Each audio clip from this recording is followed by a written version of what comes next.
السلام علیکم ورحمۃ اللہ وبرکاتہ۔ الحمدللہ رب العالمین والصلاة والسلام علی رسولہ الکریم وعلی آلہ واصحابہ اجمعین، اما بعد فاعوذ باللہ من الشیطان الرجیم، بسم اللہ الرحمن الرحیم۔ شہر رمضان الذی انزل فیہ القرآن ھدی للناس وبینات من الھدی والفرقان رب اشرح لی صدری ویسر لی امری واحلل عقدۃ من لسانی یفقہوا قولی۔ میں سب سے پہلے اللہ سبحانہ وتعالی کا شکر بجا لاتا ہوں، بے پایا درود و سلامتی ہو محمد مصطفیٰ صلی اللہ علیہ وسلم پر، آپ کے صحابہ کرام پر، آپ کے آل بیت پر، اور قیامت تک آنے والے سارے مسلمین اور مومنین پر۔ روح رمضان کی سیریز پیش کرنے کی میں سعادت حاصل کر رہا ہوں۔ آج کا ہمارا یہ تھیم ہے کہ رمضان المبارک اور مغفرت، یعنی رمضان المبارک کا مہینہ آئے اور ایک آدمی اپنی مغفرت نہ کروا لے تو گویا کہ اس آدمی نے اس رمضان المبارک کا مقصد کھو لیا اپنی زندگی۔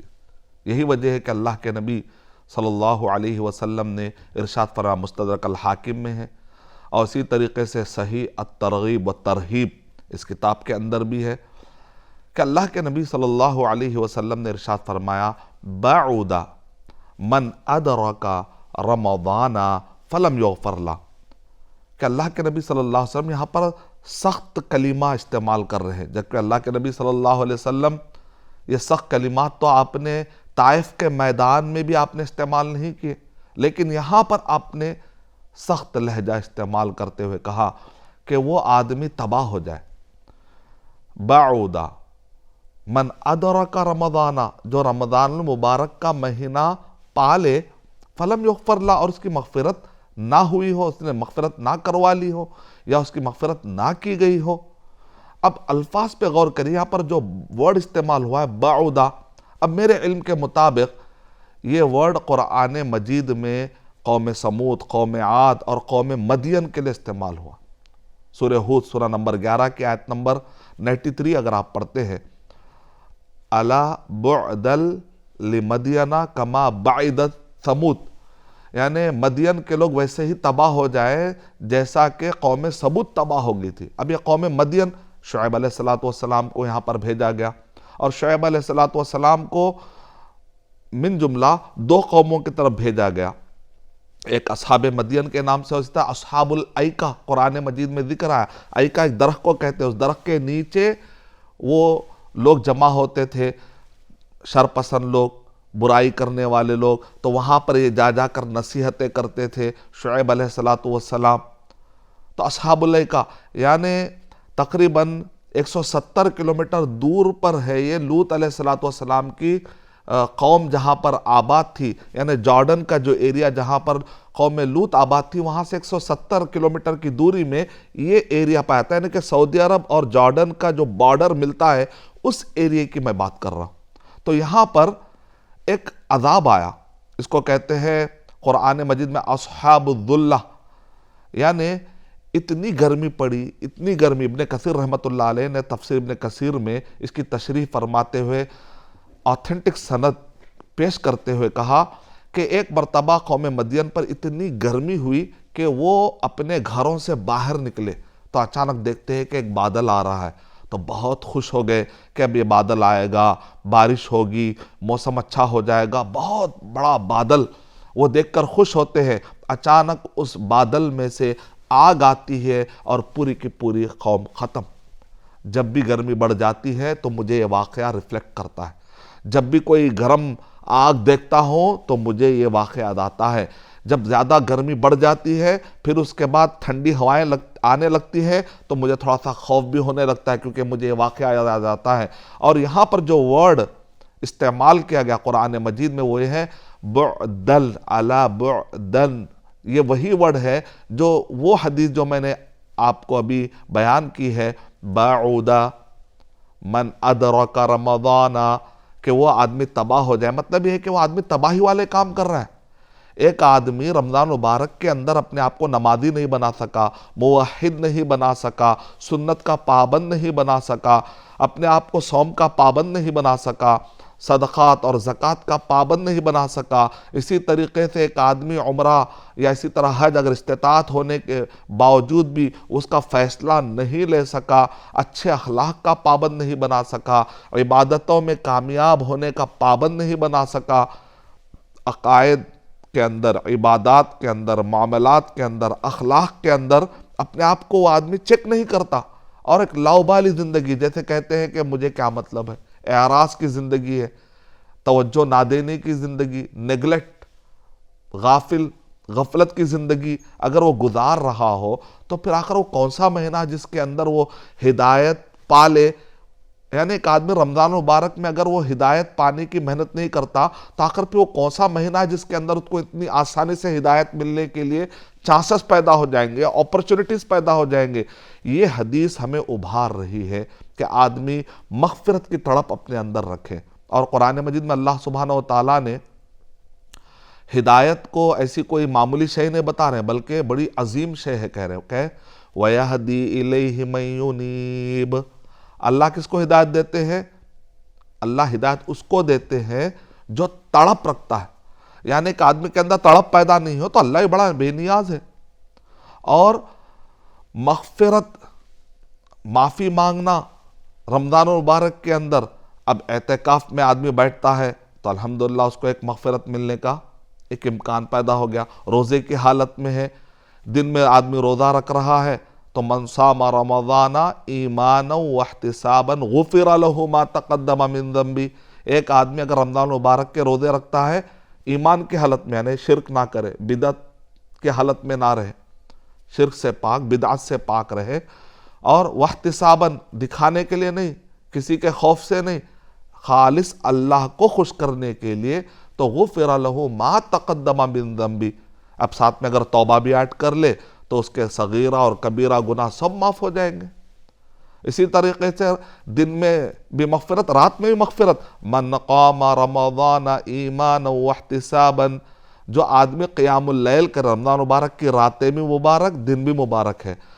رات میں کیا کہا جا رہا؟ جو آدمی رات میں قیام، اللہ کو ٹھہرنا کتنا پسند ہے آپ اندازہ لگائیے۔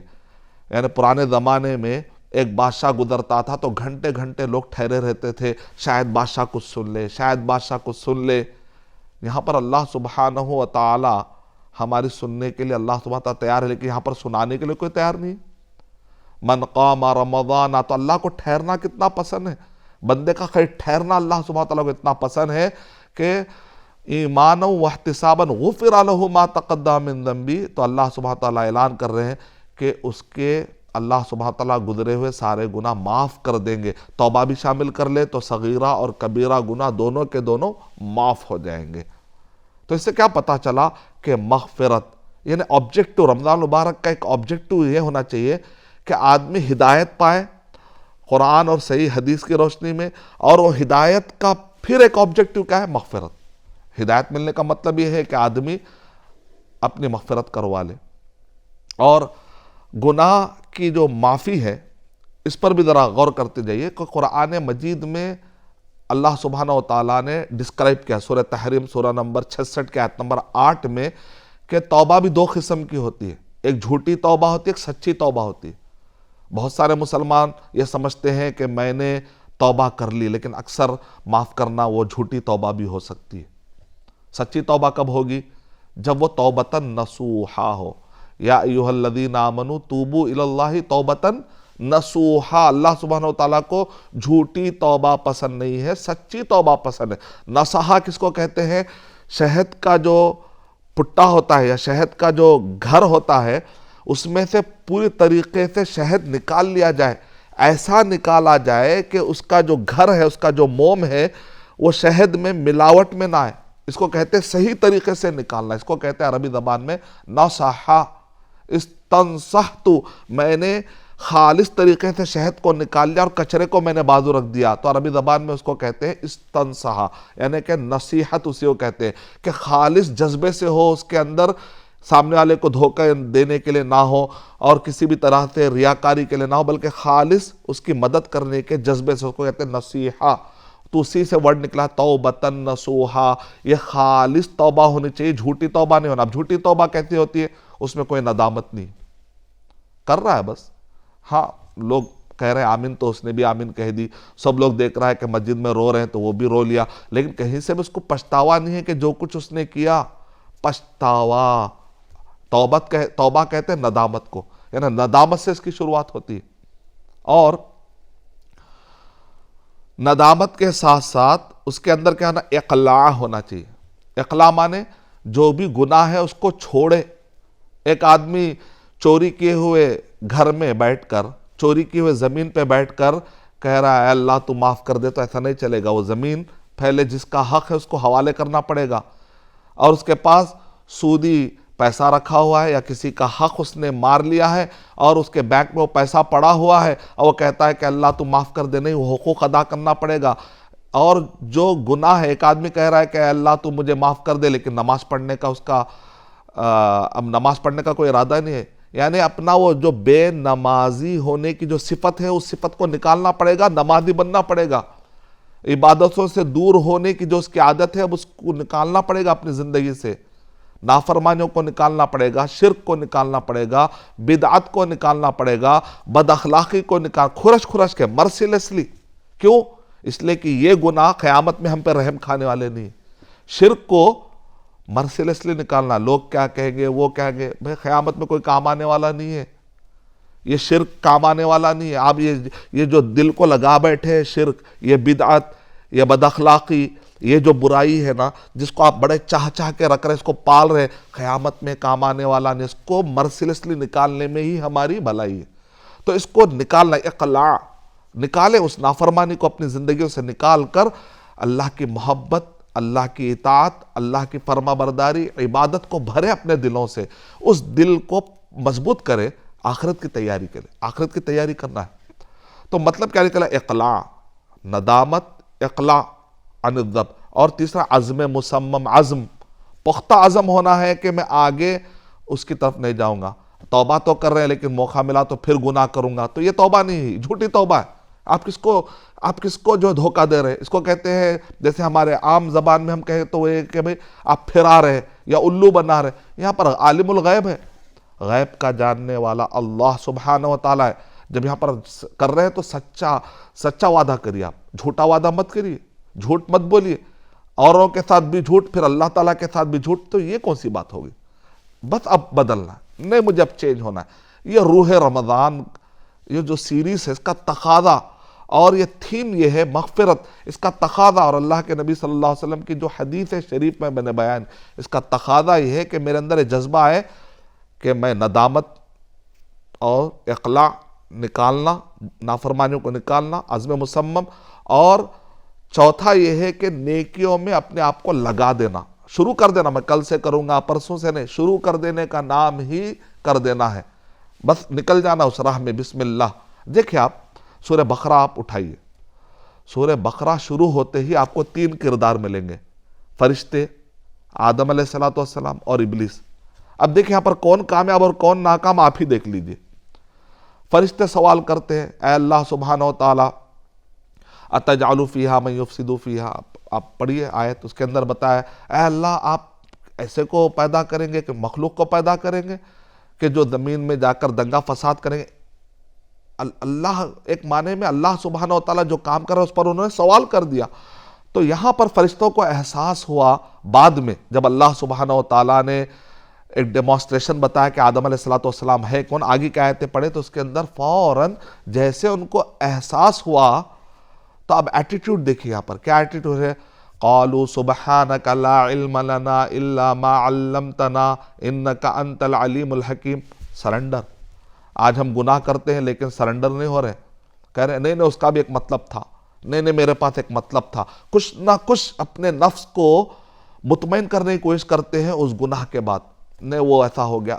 گناہوں کو آج ہم ندامت نہیں کر رہے بلکہ اس کو جسٹیفائی کرنے کی کوشش کر رہے ہیں، یہ بہت ہی بری چیز ہے۔ لیکن آپ فرشتوں کو دیکھیں، فوراً سرنڈر۔ اب آگے پڑھیے، آدم علیہ السلام سے کہا گیا درخت کے قریب نہیں جانا.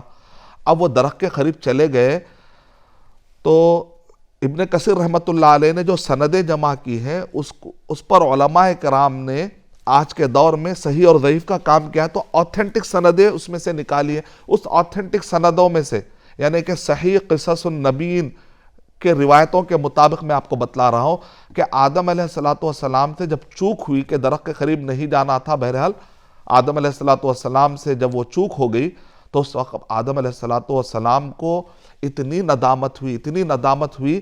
روایتوں میں آتا ہے کہ وہ اللہ سبحانہ و تعالی سے شرما کر جنگلوں میں بھاگ رہے تھے درختوں کے درمیان. اس کے بعد اللہ تعالیٰ نے ایک درخت سے کہا کہ آدم علیہ السلام کو اٹھا لو. تو ایک درخت آدم علیہ السلام فتعلقت بھی، حدیث میں کیا الفاظ آتے ہیں؟ آدم علیہ السلام کتنے تھے آپ جانتے ہیں؟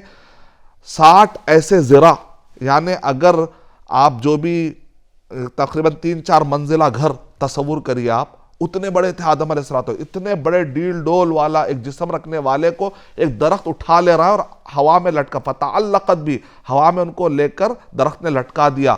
پھر اس کا اللہ سبحانہ و تعالیٰ نے آدم علیہ السلام سے پوچھا کہ کہاں جا رہے تھے، کہاں بھاگے جا رہے تھے؟ تو آدم علیہ السلام نے کہا اے اللہ شرم آتی. یعنی ایک چوک ہوئی تو نافرمانی کے بعد جو کیفیت طاری ہوئی، یہ کیفیت ہمارے اندر آنا ہے. اب ابلیس کو دیکھیے آپ، اس سے پوچھا گیا اے ابلیس آخر کس چیز نے ما منعک، آخر کس چیز نے تجھے روکا کہ میں نے حکم دیا اس کے بعد تو نے سجدہ نہیں کیا؟ تو اب یہاں پر ابلیس کو ندامت نہیں ہے، الٹا ابلیس جسٹیفائی کر رہا ہے. کہا انا خیر من خلقتنی من نار وخلقتہ من طین، تو نے مجھے آگ سے پیدا کیا اور یہ آدم کو مٹی سے پیدا کیا. مٹی نیچے جاتی ہے اور آگ اوپر آتی ہے، تو میں کیسے جھکوں؟ جسٹیفیکیشن.